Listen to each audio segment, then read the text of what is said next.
নমস্কার বন্ধুরা, তোমরা দেখছো এগুলা কচুর শাক। কচুর শাক দেখো এভাবে আমার শাশুড়ি মা কাটছে। কচুর শাকটাকে সিদ্ধ করতে দিয়েছি, চায়ের সঙ্গে মিক্স হয়ে যাবে বলে আমি বাটিতে দিয়েছি।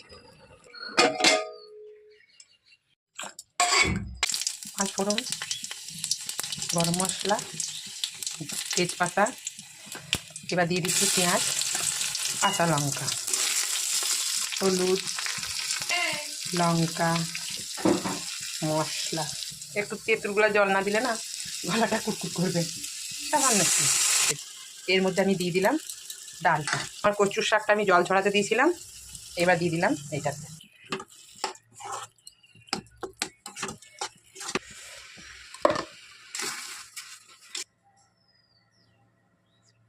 তো আমার রেডি তরকারি। আজকের মতো ভিডিওটা এখানেই শেষ করছি। দেখা হচ্ছে নেক্সট ভিডিওতে। আপনাদের সবাইকে বাই।